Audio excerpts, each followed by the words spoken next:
Good evening, I'm Jeremy Greco, and it's time for your playoff odds report. Today, the Royals did not play.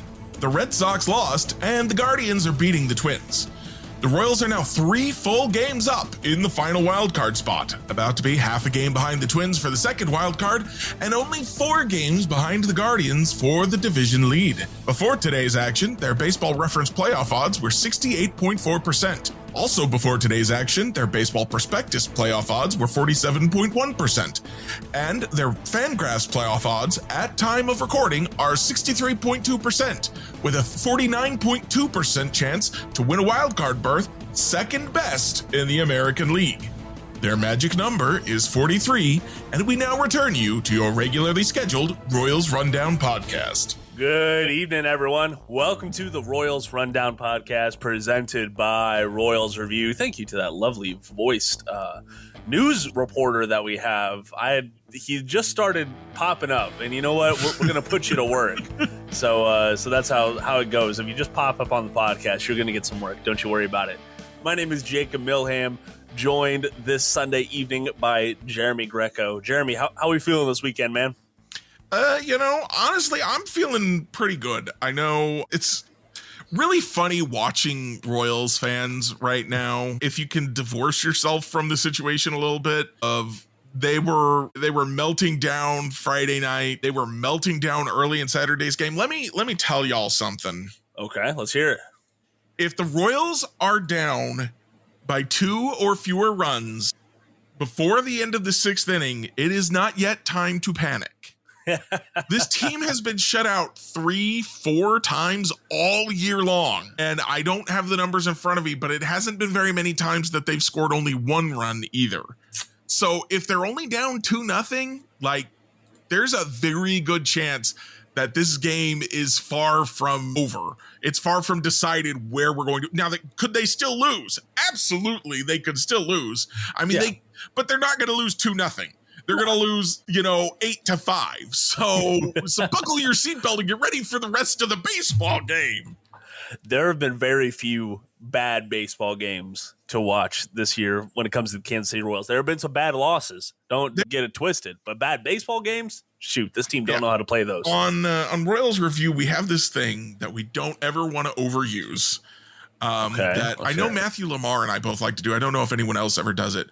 But when the Royals are getting absolutely blown out, we will write an early recap and say, go enjoy the rest of your evening. I'm not watching the rest of this game. And last year, I was tempted almost every night I had recap duty to write that recap. It felt like I might have been tempted once this year. Pretty good record of success there, if you ask me, Jeremy. All side effect of winning baseball. Second best run differential in the American League coming into the action today. They were 2 runs ahead of the Orioles. Wow, love to hear it. Well, hey, folks, before we get too deep into the podcast episode, on this episode, we will be talking about Jac Caglianone's first professional home run. You'll hear the call, just absolutely stellar stuff from Quad Cities.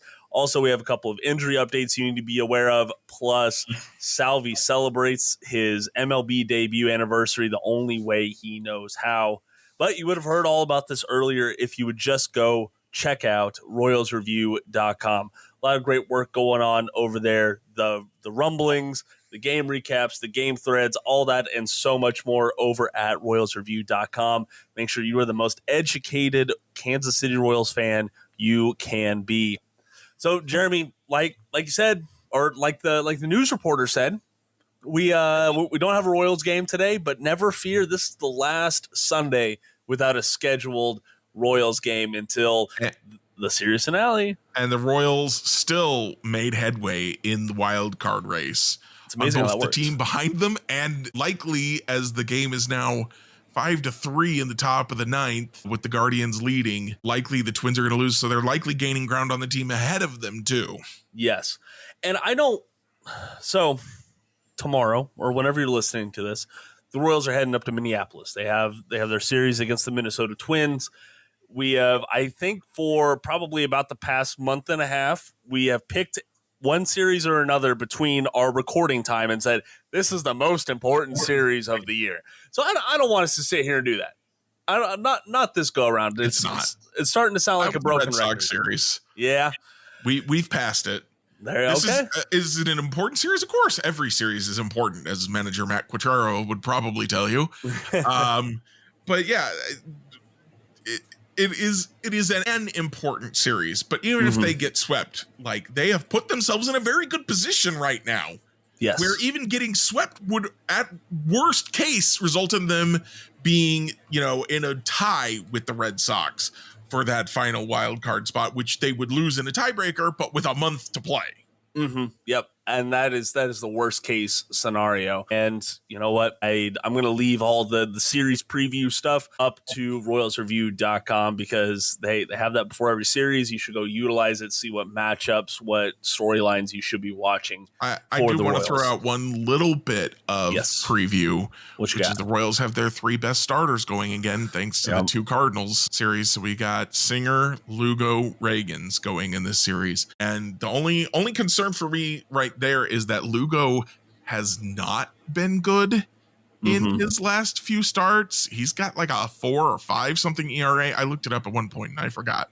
So that is absolutely something we need to keep an eye on. Absolutely so. Which actually reminds me of another thing I wanted to talk about, but I'll bring that up later. Okay, sounds good. Let's go ahead and start off with Saturday night's game. Royals secured the I-70 series win after sweeping the Cardinals in St. Louis in that doubleheader way back when, and then they split the trip to Kauffman Stadium. So all in all, 3-1 against the Cardinals. Not a shabby way to cap off that series, but some of the more individual storylines. Salvador Perez, man, was just a superstar. He looked like the team captain, and he performed like one. I think everyone was talking about that near miss home run to left field. And it was like, okay, let me just muscle it to the opposite field. I was writing a tweet that was like, hey, can we get a replay review on that? I'm pretty sure it hit the net in a way that should make it a home run. It was pretty damn close. And then he made it completely moot. So, yep. And I didn't even realize this during the game, but yesterday was his 13th anniversary since he made his MLB debut. He made it against the Tampa Bay Rays, if I recall correctly. And he looked like a polished all-star, future Hall of Famer, whole shebang at the plate and in the field, turning that 3-4-5 double play. I was shocked to see. I was kind of flabbergasted. It's interesting to me how much people are focused on Salvy's role in that play, because he fielded a tough ground ball and he threw it to second. That's what he's supposed to do, as far as I am aware. What I thought was the really smart move was Michael Garcia realizing that Paul Goldschmidt was easy pickings at third base. He didn't need to go for the tough play at first. He could go to third and get an easy out there and get the lead runner. Exactly. That was just that was a heads up play from Michael Garcia right there. And really, we don't talk about it a whole lot because it is business as usual for him at second base, but he's looked a lot more comfortable at second over the past couple of weeks, I would say. He's just an excellent defensive player anywhere in the infield. You put him at shortstop, he's not going to be Bobby Witt, but he's going to be very good still. That was one of the reasons I actually advocated for trading him this past offseason, was because I wasn't sure the bat was there. The bat still not sure if it's there. He's got the tools. He's just not putting it together, but he is also still very young. Yes. So, and he's putting up starter numbers. So take what you will, I guess. But if they could have found someone who wanted to pay for him like he was a starting shortstop, which his bat plays even now as a starting shortstop with that glove and that speed. Yes. Then I thought that would have been a savvy deal for the Royals to make, especially if they wanted to go out and sign a third baseman a la Matt Chapman or somebody along those lines. And that is, I'm certainly looking forward to playing roster constructor at the end of this season, but I'm not looking forward to the end. That's what you're looking forward to? I am. When September ends, you're looking forward to playing roster constructor. Well, I mean, you're not looking forward to playoff baseball. Listen, we ain't talking about playoffs yet. Okay, we ain't there yet. Not Jim Irsay. Oh, who is it? What's his name? Playoffs. Talking about playoffs. No, it's that. You know what I'm talking about. Yeah. Yes, I do. And I'm sure most of our listeners do as well. And, frankly, that was Jim Mora. Thank you. There we go. Garcia's fit was ultimately one of the big questions heading into this season. And whether it's at third, whether it's at second, whether it's coming off the bench, Garcia has proven that he does have value. I'm not saying he's performing like an all-star or a fringe all-star even, but he's reliable at least, and his bat is playing up much better over the past month. Yeah, you put him, if you bat him 7th or 8th, and like that, he fits there perfectly with that glove and that speed, and then the occasional pop, and he'll go on a real hot streak. It works. Leading off does not work. I'm sorry. I know a lot of people are like, oh, he's Eski's cousin, ambush the first. It's not working. No. Bat him 7th or 8th, get you a leadoff hitter, Hunter Renfroe maybe. I'm just saying. Michael Massey was looking pretty good there, honestly, though. He was. With the change in approach, and, he had the big night. Feels like, does it feel to you, Jacob, like every time Massey's back acts up is immediately after or in the middle of a really good offensive game for him? Yeah, and I couldn't tell you. It's just so weird that it happens often. Like, that's what happened after the Rays game. Like, he had that home run, and then he came to the ballpark the next day and wasn't feeling right. Now that's what happened against the Cardinals, and he was a scratch there. I'm hoping that he avoids an IL stint. I really am. Preferable. Yeah. If he goes on the IL, then it's Nick Lofton, and we're going to see a lot of Paul DeJong. And, Paul DeJong has played well since the Royals acquired him. But a lot of that is from the fact that he's walking at a much higher rate over those 7 or 8 games than he did for the rest of the season. So I'm not counting on that to last. Hey, there is one point that I want to hit home with Garcia, and the fact of the matter is the guy is really adjusting his plate approach as the season goes along. So I know the first and second half. The second half is pretty young. First half seems a long time ago, honestly, at this point. But, for example, right now he's putting the ball in play at a 40% rate to the opposite field. Okay, that's a lot. That is a big, rate there. But in comparison to his first half, which was 26%, that 14% rise is just massive, especially in the season. He's just spraying the ball, and he's at least putting it in play.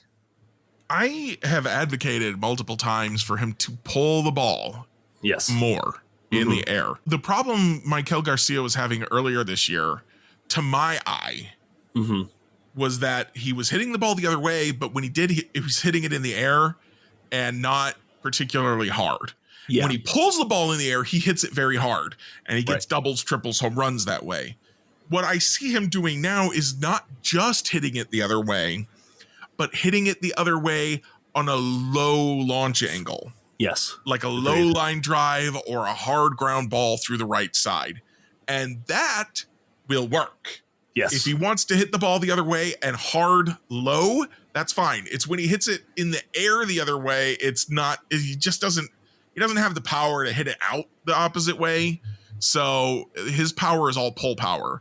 So if he's going to hit it the other way, and it's fine for him to hit it the other way, I would like to see him mix it up some to be able to go the other way and pull it when the occasion calls for it. But this will work, going the other way, the way he's doing it. Absolutely. And when it comes down to it, next opening day, he's going to be 25 years old. Okay. Yeah. I had kind of written off Michael Garcia, I think it was 2 years ago, as a prospect. I was like, yeah, he's got a nice glove, but that's about all he's going to be. Maybe a depth guy. Now he's far exceeded my expectations personally, and I think a lot of folks'. He's still polishing the approach. Still, I don't want to say he's still getting used to the show. Okay, he has 247 games under his belt right now, but he's still learning. And I think he's got some pretty good folks to learn from. And, even Paul DeJong, Salvador Perez. I hate to say it, but even Adam Frazier, I think he does have value in that clubhouse, Jeremy. Yes, you can roll your eyes all you want, man. He's I'm still going to bang the drum for the veteran presence that is Adam Frazier. which, let's be honest, we're going to see a lot more of him if Michael Massey is sidelined. Adam Frazier has one start since the trade deadline. Really? One start. He's pinch hit several times, and he's actually pinch hit quite well. He's been inexplicably a very good pinch hitter for the Royals this year, but he has one start since the trade deadline, and he went 0 for that game. Damn. Yeah, that's he's just barely hanging on to that 26-man roster spot, and he really is. I don't know of a better replacement for him down in Omaha right now, but I will leave that to. Again, would argue see some Tyler Gentry. Yeah. And I cannot disagree with you there. So let's get back to Salvy, because we had talked before the season a little bit about how his 2024 could look. Coming off a really down 2023, his first negative FWAR season since making his MLB debut. He can only go up from there, and he looked like a legitimate MVP contender for the first few months of the season. Now he's fallen off a little bit at the plate, but I still see him as a solid contributor. He's not a negative presence in the lineup or in the field, and I'm still just thoroughly impressed with how easy he has made that transition to first base look.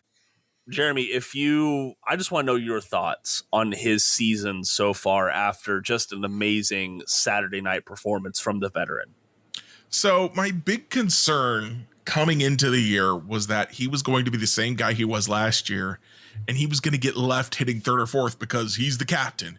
He's Salvy. He's a future Hall of Famer. Wasn't actually sold on his Hall of Fame candidacy until this year. Now see it. To be completely honest with you, that's the turnaround that this has been.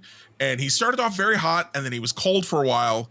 But let me give you some numbers. All right, last 20 games. Okay, so what? That goes back to All-Star break, July 20th, right after the All-Star break. 282 batting average. All right. 337 OBP. 487 slug. That's a 205 ISO. All right, I'll take that.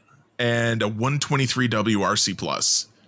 His season WRC plus is 121. Now, that's not as good as he was in the first month. Yeah.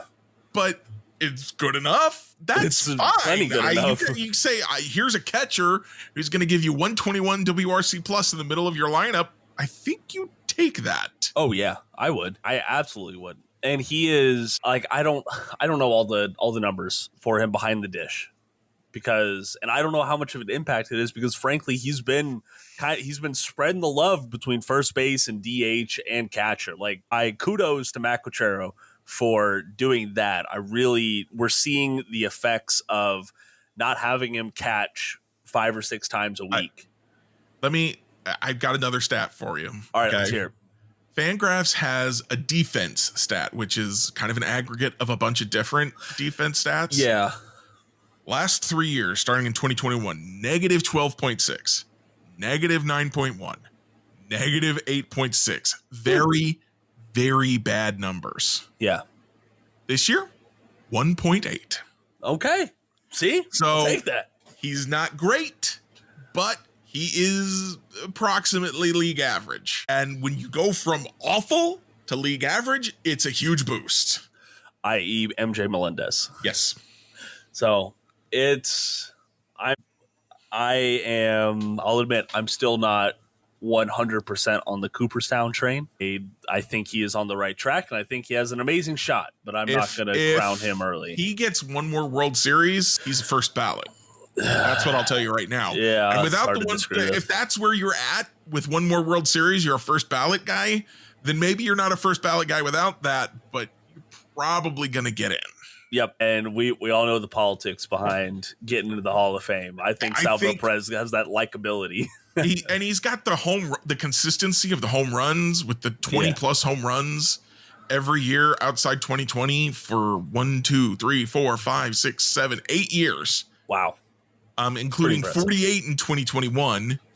And he he's got consistency of power. He's been with the same team his whole career. So some of these intangibles that appeal to the Hall of Fame voters that aren't like, they're not huge career numbers, but there's a level of consistency there that appeals to a lot of Hall voters. And I think he's got a very good case now. Okay. And when you look at stats and you're like, oh, he's with Johnny Bench and Mike Piazza in these and this and that numbers, he's being named with Hall of Famers. Again, I'm not sure that the stats really match up if you dig into it, but enough of the stats match up that his name keeps getting mentioned with them, and I think that's going to matter. Okay, that's a good context to put it in. I'm going to put you on the spot with a question. So as we sit here and record, the team leading home run race is between Bobby Witt Jr. and Salvador Perez when it comes to home runs. I don't know if Bobby gets to that 30-30 season. It's looking a little risky, but that's okay. At the end of the day, I want to know, who do you think wins or ends 2024 with the team lead in home runs, Salvi or Bobby? Oh gosh, that's a tough call, honestly. Yeah. Because Bobby will go stretches. We've seen him this year go stretches where he just doesn't hit many home runs, even when he's otherwise successful. Yeah. He did come out of the All-Star break going, oh yeah, home run derby. I guess I can hit home runs. But he's slowed down a little bit lately. Though he did have one against Boston, I think. If I recall correctly, yeah. Yeah. So, and just Salvi is also capable of going on a barrage, though. Correct. Yes. Hot and cold. I can't pick, Jake. I got no idea. I cannot pick. Hey, they're gonna tie. They're gonna tie for the team leading home runs. That's look at you. Hey, listen, that's not a bad prediction because they've been kind of swapping lead and tie for most of this season. Paul DeYoung is gonna lead the team in home runs. Don't you put that evil on me, Ricky Bobby. Oh my gosh. Please no. And to be frank, like there's plenty of home run hitters on this team. Vinny Pasquantino has had a great run lately when it comes to hitting for extra bases and for power. Paul DeYoung, like you talked about, is plenty capable of putting it over the fence. At the end of the day, I'm going to have to go with Salvi for the team lead because I think right now Bobby is seeing his value when it comes to just putting the ball in play and, scoring that leadoff man, getting himself to second, to third with just his raw speed. And also we saw it from the Cardinals. The Cardinals really pitched around Bobby Witt Jr., which is crazy to think about, that this great bullpen from St. Louis didn't want anything to do with Bobby Witt Jr. And so I think that's going to limit some of his home run opportunities, if you will. Well, we're going to need Vinny to step up then so that they go, oh, well, if we put Bobby on, he's going to run around the bases and then Vinny's going to bring him home. Exactly. And I think that, the 2, 3, 4 spots in the lineup were pretty quiet on Friday, if I recall correctly. Saturday, they all business and they handled it, and you saw how good that the lineup can look when those guys are hitting and producing and getting on base. So I still like the free swinger that is Salvador Perez. I think the eyesight is not an issue right now. I think he is going to feel that October baseball vibe coming, and he's going to power this team to that goal. I had a thought watching Saturday's game that I have not actually spent the time to look up. But I had a thought. We always go on about how Salvi chases those low and away sliders. Yeah.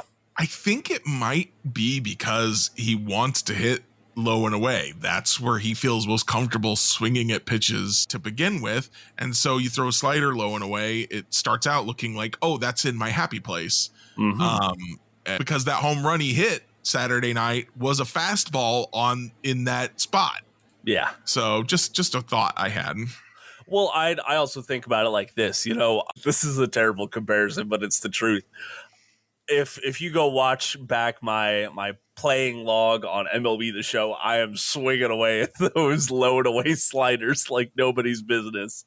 And I can only imagine in person like how deceptive that pitch looks, because it looks like a fastball coming straight down the pipe, and you just want to tee off on it, and it just breaks low and away. So yeah, I'm hoping for the best for Salvi. I hope that he closes out the season on a really hot stretch. Do you have anything else to add before we move on? Not to that one, no. Okay, sounds good. Let's go ahead and talk about some of the injury updates. Did we already touch on Massey a little bit earlier? I think we did. Yeah, we talked about the fact that he missed Saturday's game with lower back difficulty again. The Royals said that they were seeing it as kind of a day-to-day thing. They were hoping that if they gave him Saturday off, he also had Sunday off, and that would prevent him from having to go on the injured list. We'll see. Mm-hmm. And yeah, that's what MLB.com's Annie Rogers said, just calling it a precaution when he was scratched from the lineup. But she did also note, quote, the unpredictability of Massey's back issues or back injuries causes some concern. And it absolutely does. Like you pointed out earlier, Jeremy, it feels like whenever Michael Massey's getting looking like he's going to turn a corner at the plate or in the field, this happens. Yeah. And it's got to be frustrating for him, right? Incredibly frustrating for him. Yeah. He's other than that, he's having a pretty good year at the plate. He is. Not a great year defensively, and No. That's kind of weird to me, but yeah. A good year at the plate, and then every time it's like, okay, now he's gonna really get going. Things kind of fall apart for him. Yeah. So hopefully this is just a short little reprieve. You know, he had Saturday off. The whole team had Sunday off, so that's 2 days off for him before he hopefully plays on Monday against the Minnesota Twins. The other injury of note is on Friday, we were all talking about the bullpen issues. That got beaten to death, so I don't really want to touch on it. But one of the common things was, where the hell is Hunter Harvey? Because you can disagree with his performance, but at the end of the day, JJ Picollo traded for him to be one of these bullpen anchors, and we didn't see him at all. And that is because he got placed on the 15-day IL with mid-back tightness. That is dating back to August 7th. So we're not going to see him for a little bit. And that is a little concerning, especially when you see Carlos Hernandez was the man picked to replace him. I'm trying to find it just so I am thinking about it. Okay, so Quatrero said that this injury is not related to the lower back spasms that he had in July. So that's a little concerning to me, you know, when it's a separate injury. But I really don't know how you tell the difference. I'm no doctor. Yeah, my first thought is how can you possibly say that definitively? Yeah, it's lower back issues both times, and you're going to tell me completely unrelated. These two things are not the same. I don't think I believe you. I think that they probably are related. I think they got to be. So that's just feels a little silly to me, but I was glad to see him go on the IL this time. Hopefully when he comes back, he'll be not glad. Like I'm not, oh yeah, Hunter Harvey on the IL. I'm like, let's take care of it. Yes. You know, let's not play the day-to-day games. Let's see if it'll work anyway games. Let's take care of it. And I like you was not super excited about Carlos Hernandez getting called up. The one kind of bright spot there, Preston Farr pointed out that in his last 3 appearances, they were all scoreless, 6 strikeouts, and he was flashing 4 above average pitches. Hey, that's pretty good. So that's like the best version of Carlos Hernandez. That's the version of Carlos Hernandez we maybe saw early last year. So if that is the current version of Carlos Hernandez, then maybe it'll be okay. But we didn't see him last night. We saw Chris Bubich. Yep. And Hunter Harvey, or excuse me, not Hunter Harvey, Lucas Ursag. Yes. Lights out Lucas, as Jacob called him. Jake, not you, Jacob Eisenberg. Yes. That was, I like that nickname. Rex is usually the nickname guy, but I liked that one a lot. I do want to defend Chris Bubich real quick for a second. A lot of people were like, oh, this is a bad one, blah, blah, blah. He did give up the double on a poorly placed pitch. Yeah. But he also struck out 2 guys on 2 of the worst swings you will ever see. Yes. And he got a weak ground ball that was actually so weak it caused problems. And that would have been the inning if Maikel Garcia had been able to field it cleanly or Salvi had been able to pick it. Put Eric Hosmer over there already. And then he gave up another ground ball that was well hit, but also ground balls, even when they're well hit, have to be well placed, and that's pure luck.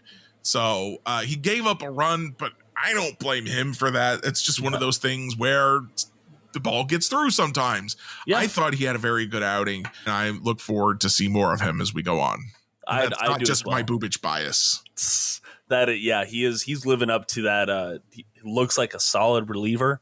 I know when he came back, I heard someone say, "Oh, well, he's just in the bullpen because we don't have a rotational spot for him." Like, well, I'm liking the stuff from him coming out of the bullpen. Like, I'm not upset that they're leaving him in that role, barring some crazy injury or anything like that. I would like to see him back in the rotation next year because he can pitch more innings, and I think he can pitch more innings effectively. That would be more valuable for him. If a guy can start, you always want him starting because it's just more valuable than relieving. You get more out of them. But for now, having him in the bullpen is very important because they don't have a lot of other guys they can count on. Yes, and I got to put this out there. Please, please, please stop assuming that Chris Bubic can go out there and pitch you 6 outs. Okay, if he's gonna get you 3 outs, I want him to be 3 good outs. Not every single Chris Bubic appearance has to go more than an inning. Okay, folks. Don't look at any of these relievers and think multi-inning outings are going to be the norm. Postseason, that might become true. You get more off days. The pressure's higher, so you gotta kind of pull. You gotta throw everything out there because if you don't win tonight, you may not play tomorrow. Right. But we're still in August. We gotta have something left in the tank if we get to the postseason. Exactly, and we're seeing some of the workload management issues around the league come back to bite these teams in the ass, i.e. the Cleveland Guardians with their bullpen. It is really looking rough for them, and that massive lead that they had in the division in the AL overall has just evaporated, and now this AL wildcard race is even tighter thanks to it. All right, so those are the Harvey and Massey updates. Sorry, Jeremy, were you saying something? No. Oh, okay, my bad. I was just breathing poorly. Anyways, there is more good news down on the farm. If it feels good that we've had a lot of these good news stories down on the farm, we're not talking about, hey, these top prospects are looking terrible or they're injured or nothing like that. But Jac Caglianone made his first major professional milestone, if you will. He got his first hit last week, but now he has recorded that first home run. And man, Kyle Kirchwall over for the Quad Cities River Bandits absolutely had a great call of it. Go ahead and take a listen to this. He drives it high in the air, deep right center field. There's a gator in the river.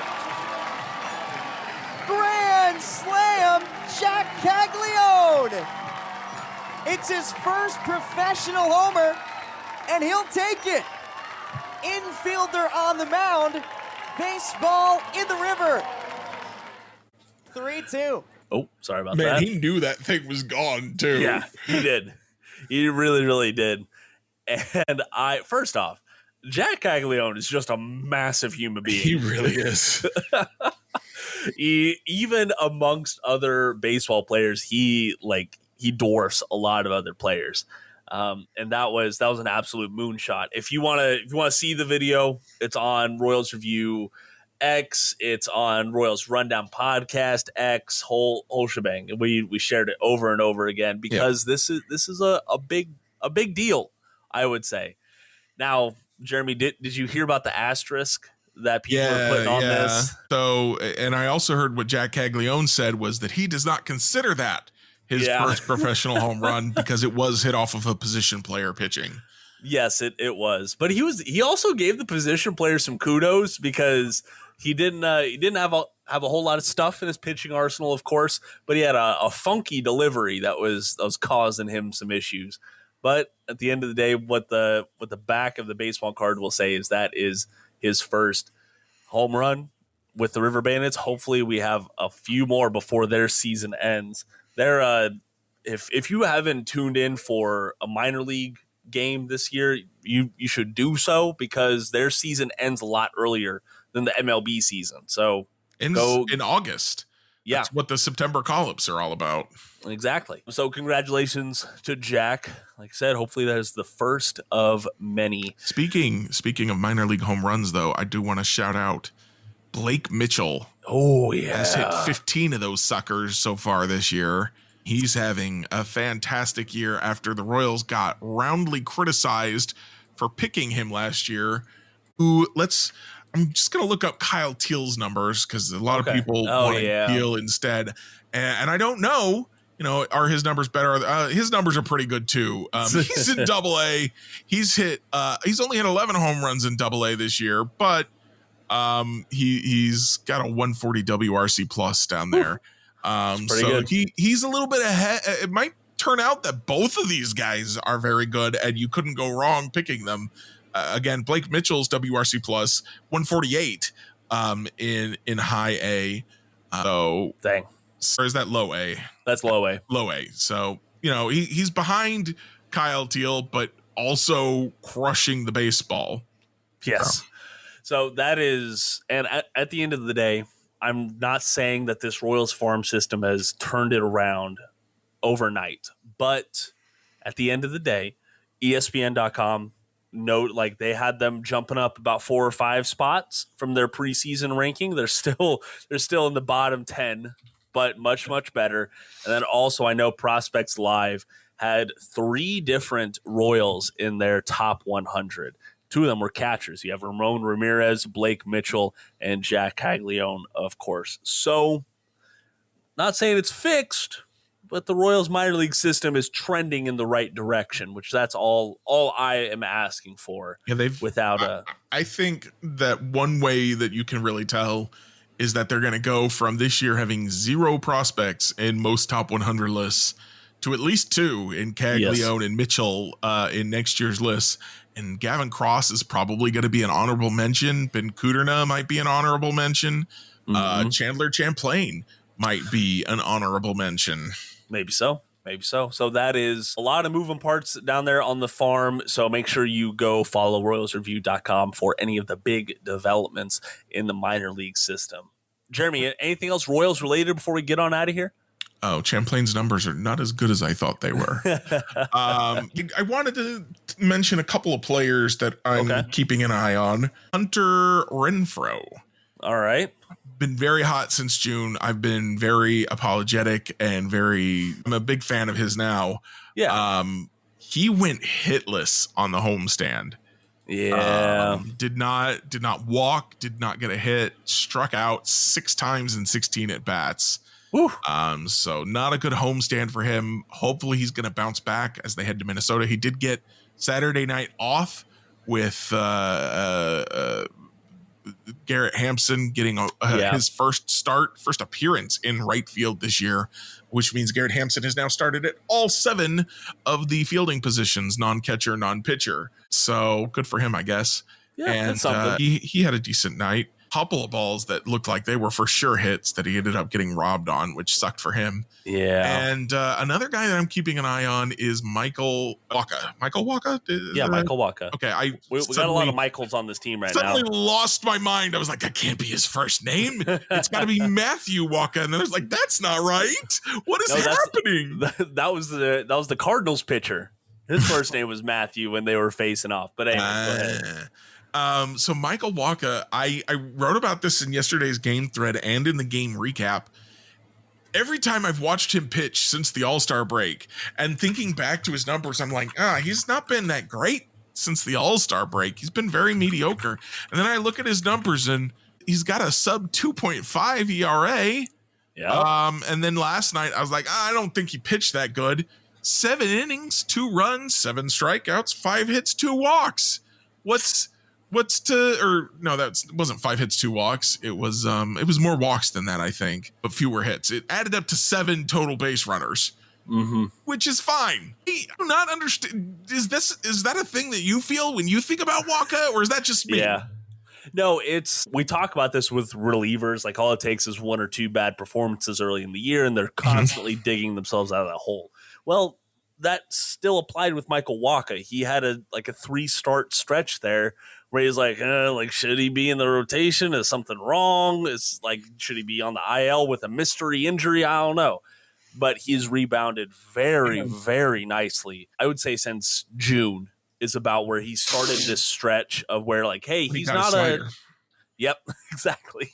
And that, I want to clarify, that slider overall, not amazing. Okay, that's not a polished get out pitch. But when you pair it up with an average fastball and his amazing changeup and a sinker, well, that's where that slider has some value, keeping the batters off balance. So Michael Wacha, he's not like the number 5 guy in this rotation anymore. I do think that he has a valid, if you look at the game level results, I'd put him at number 3. I really would. Yeah. Ahead of Lorenzen and who? You don't want to know who I'd put him ahead of right now. I'm not telling you because I'm going to get blamed for it. That's the whole point of this thing is that you tell people things, Jacob. Lugo? Reagans? Right now, if you're putting him ahead of Reagans, you're wrong. Right now, it's Lugo. Okay, it is. Yeah, I think that's, like I said earlier, I'm really keeping a close eye on him because outside of the 9-inning shutout and the 8-inning 1-run game against the White Sox, yeah, he's not looked good. And of course, a couple of those starts were against Boston, which is a bad matchup for him. I think he's supposed to start Tuesday night. Yes. That is a very important start for him. Whether the team wins or loses, we'd like to see him show us a quality start that is against someone other than the White Sox. The Twins should not be as bad a matchup for him. A lot of right-handers in that lineup. And the Twins also haven't announced their starters for they only announced Pablo Lopez for tomorrow's game earlier today. And they still haven't announced their other 2 starters because they're kind of still reeling from losing Joe Ryan for the rest of the year, who was their ace. By the way, Pablo Lopez, 4.74 ERA. When did that happen? He had a really rough May, if I recall correctly, like a May and June stretch where he just did not look like the Pablo Lopez that we have come to know and appreciate. His strikeout stuff is still there. He's not issuing a ton of walks, but he is giving up a lot more in the long ball, and he's not getting a whole lot of help from his defense right now. So he had a really strong stretch there for a minute. White Sox, Milwaukee, Detroit, Mets. But against the Cubs, he gave up 4 runs in 5 innings, only struck out 2 with 1 walk and 7 hits. So hopefully that's the Pablo Lopez we see tomorrow. Hopefully so. But I will say this, he only has, he's pitched 25 innings in the second half of the season, good for a 3.24 ERA and limiting the opposition to a cool 2.22 batting average. So he is looking stronger in the second half. Now, I will say, I don't have in front of me who he played in the second half because that fuels a lot. But I think it'll be a good matchup. And I don't know, I kind of cautiously trust these Royals bats to at least get to him for a handful of runs. They did so against the Cardinals, and the folks out there criticizing the Royals lineup overall over the past homestand, I would say the bats have gotten the job done for the most part. They've held up their end of the bargain. It's the bullpen that has not held up theirs, and their poor performance has overshadowed the at least average performances from the lineup. The other thing he's not doing is stranding his runners at all. Really? Which bodes well for the Royals, who they love to hit with runners on, and especially with runners in scoring position. I'm just looking at, I know we said we weren't going to do a preview, but I'm looking at some of his stuff. It seems interesting to me because I'm just super curious about that ERA. His good starts have been against teams without good offenses. The Mets, the Tigers.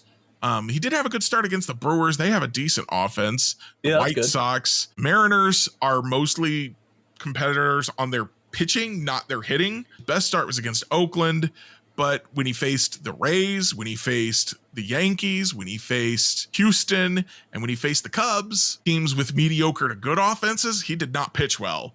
So seems like it might be a competition issue for him where where teams can get to him if they know how to hit.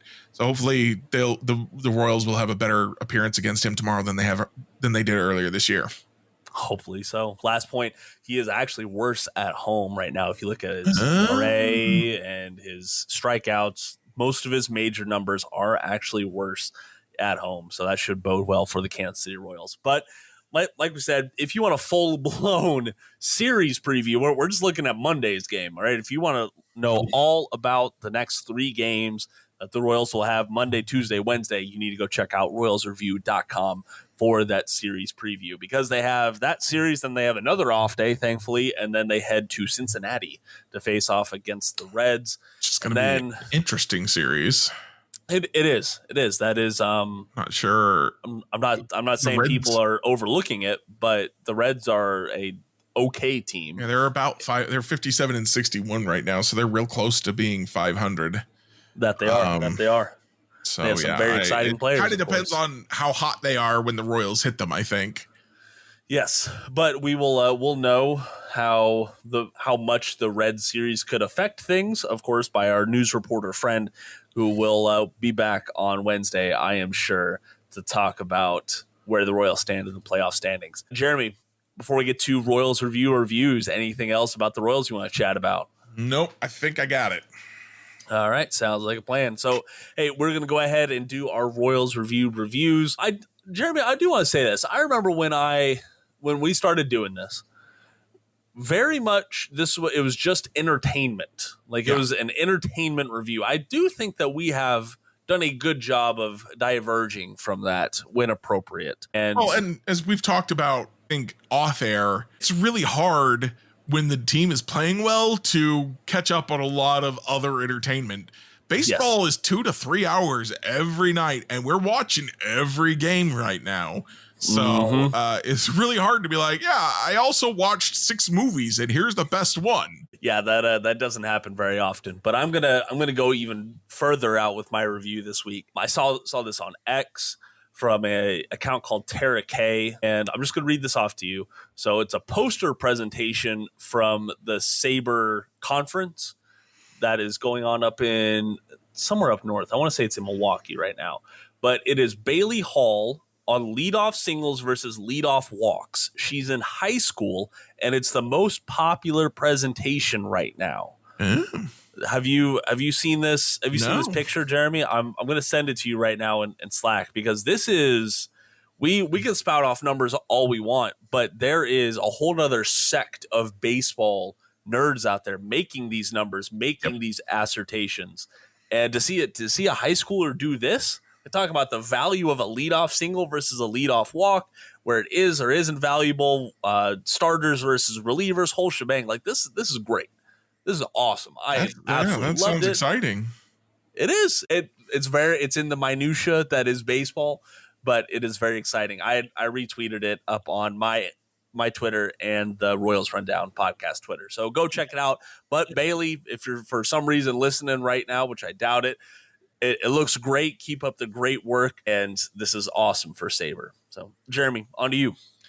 All right. So despite the continuous Royals watching, have had an opportunity. The new season of Tower of God came out a couple of months ago now, actually, I think. Oh, really? And so I've been rewatching the first season in preparation to watch the second season. Now, the first season originally aired on Funimation, and one of the things I always preferred about Funimation over Crunchyroll, which is where it is now because Crunchyroll bought out Funimation, was that they had closed captioning. For a long time, Crunchyroll has only had subtitles. You could watch Japanese audio with English subtitles, or you could watch with English audio and you could not have any kind of subtitles. And they were really failing people with their closed captioning. So around the same time, I guess, they started airing the second season of Tower of God. They started putting captions on their English dub stuff, which is very exciting for me because I do have some auditory processing issues from time to time. And so being able to read the captions is very helpful to me.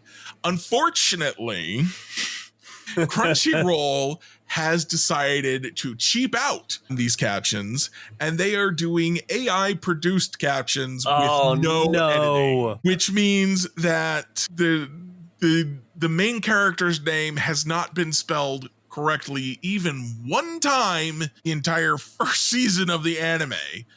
It has been driving me, and they're honestly, they're useless because so many of these terms are made up sci-fi fantasy terms. There's Japanese terms that are being borrowed into English. And so to then just let an AI try to caption it, it has no idea what's going on. There's a character's name is Kun, and the caption software is convinced that it is a naughty word starting with a C. So every time someone says his name, it just gives me a bunch of asterisks. And I'm like, awesome. What? So you've got the AI software that blanks out the curse words to do the captions on a show that may have curse words, and you don't even know what the curse words are because his name is Kun. What are we doing? So I'm super irritated at Crunchyroll because it's just paying someone to caption stuff is not that expensive. My sister for a while was doing transcription work, which is what captions are. And I've known many other people who've done closed captioning or transcription work from home because it's one of those jobs you can get as a freelancer from home. It pays horribly. It's not expensive for Crunchyroll to get a real person to do this. And honestly, what Crunchyroll should be doing is just doing the AI thing and then paying a real person to edit it. That's the smart way to go about it. Saves them time. You should still spend the same amount of money on the person because they really should have been paid more to begin with because it is necessary and important work. But to just put out these unedited, awful AI captions that are just utter gobbledygook. They have the wrong punctuation. It will frequently, multiple characters will have lines in a scene like right on top of each other, and it'll act like it's all one sentence somehow. It's bad, and it's embarrassing for a probably billion corporation in Crunchyroll, certainly multi-billion in their parent company, Sony. Yes. So you all should be ashamed of yourselves, and you should fix that. All right, go. You got the money to do it, and the base that is noticing, obviously. So thank you for that, Jeremy. All right, we are going to go ahead and get on out of here. If you want to follow along with us on social media, you can do so. Our links are down in the podcast description below. I know, Jeremy, do you know what you're going to write about this week, man? I didn't know what I was going to write about last week until the moment I wrote it, which is how we ended up with a advanced stats cheat sheet where I forgot to write about war and fix that in post. How dare you? Yeah, I mean, what are we? That was my first thought, was I should write about war, and then I was like, well, I'll do all the advanced stats, and then oops, I forgot the war. I hope that's useful for some people. I've already gotten comments from a couple of people who were like, I didn't know what these things were. Thanks. And I tried to break it down in a sense of like, how do you use it? How do you read it? I could look up the calculations. I know the calculations for some of them. It's not necessary as a baseball fan to enjoy those things, to know how they're calculated. You just want to know if somebody says WRC plus and they say 120 WRC plus, is that good or bad? That's all exactly. I'm trying to tell you, because a lot of you out there, if you're longtime baseball fans or even new baseball fans, you're like, a 300 batting average is good because somebody said that's good. Well, what is a good WRC plus? What's a good OPS? So I'm just trying to fill in that gap. It's a cheat sheet, not a deep dive research paper. It's not a compendium. All right, we're not putting 4 pages out there on what FIP is and why it matters. Yeah, though I did actually learn while I was writing that, after I wrote it, one of the commenters came in and said, yeah, I don't use FIP. I don't think FIP is all that predictive. And I was like, huh. So I went and Googled it, and somebody did a research paper. Thank you. Other people who were out there doing those research papers, and discovered that FIP, is only slightly more predictive than ERA. Turns out Sierra is the most predictive stat. So I actually went in my fan graphs, because I pay for my fan graphs, and I updated my custom dashboard, and I took out FIP and I put Sierra in there, and which is why I can tell you that Pablo Lopez ERA is much worse this year, but his Sierra is the same as last year. So it's a results thing, probably more than a process thing. Yeah. Yeah, and excellent point. And truth be told, I love baseball and I love some of the more advanced statistics. I don't know the difference between the skills interactive ERA and just normal ERA. So exactly. Maybe I'll learn something. That's a calculation I do not know. I just know that you can read it like ERA, and if the Sierra is good and the ERA is bad, he's probably going to have what they call some positive regression, which is another term I actually explained to someone on the Rumblings a couple of weeks ago, which was kind of fun. Very nice. All right, we're going to go ahead and get on out of here now. So thank you very much, Jeremy, for joining me as always on today's episode.